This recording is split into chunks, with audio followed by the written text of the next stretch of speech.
మన తండ్రి అయిన దేవుని నుండి, మన ప్రభు అయిన క్రీస్తు నుండి, పరిశుద్ధాత్మను నుండి కృపా సమాధానాలు మీ కుటుంబాలకు కలుగునుగాక. బాగున్నారా ప్రియులారా?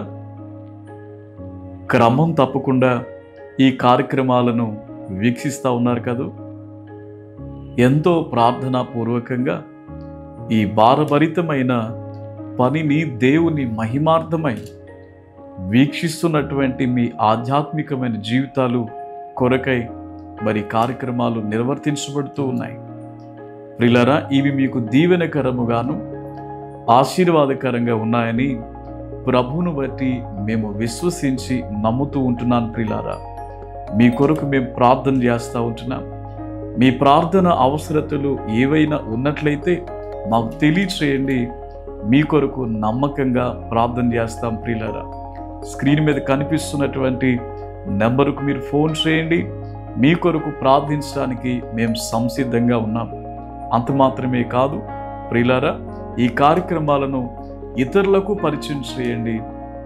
మీ బంధువులకు, స్నేహితులకు తెలియచేయండి.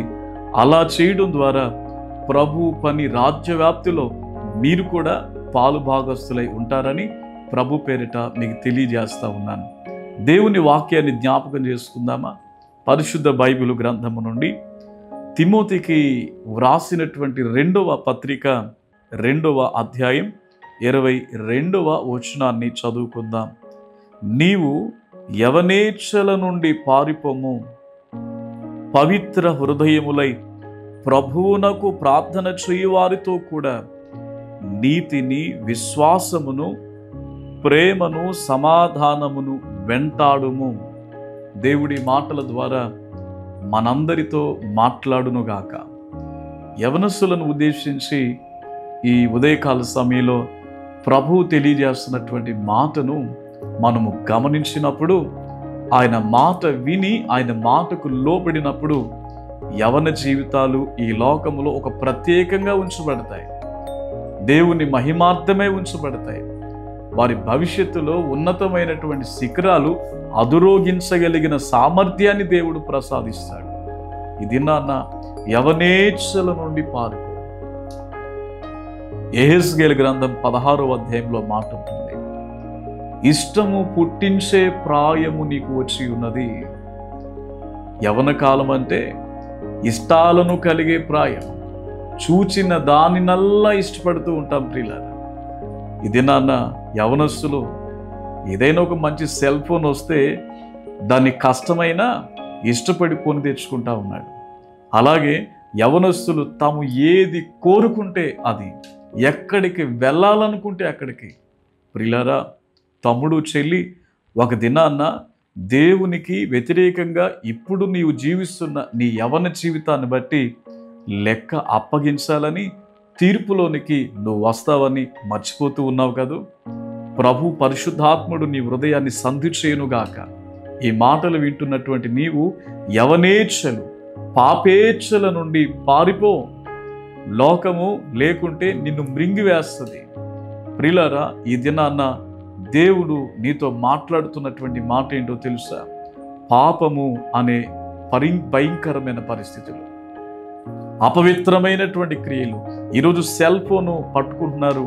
ఆ సెల్ ఫోన్లో రహస్యముగా జరిగిస్తున్నటువంటి పాపాలు, లేకుంటే రహస్యముగా ఎవరితో నీవు సంభాషిస్తూ ఉన్నావో, నా తల్లిదండ్రులను చూడట్లేదులే, నన్ను ఎవరు గమనించట్లేదులే నువ్వు అనుకుంటున్నావేమో.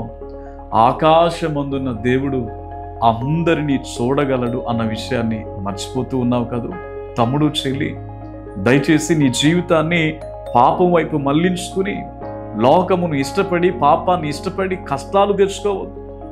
నీవు దేవుణ్ణి ఇష్టపడితే, ఆయన వాక్యాన్ని ఇష్టపడితే, ప్రార్థనా జీవితాన్ని ఇష్టపడితే నీ జీవితం ఈ లోకములో ఒక ఉన్నతమైనటువంటి రీతిలో ప్రభు సమకూర్చి పెడతాడు. నీవేం చేయాలని వాక్యం చెబుతా ఉందనంటే, ప్రార్థన చేయువారితో కూడా నీవు ఉండాలి.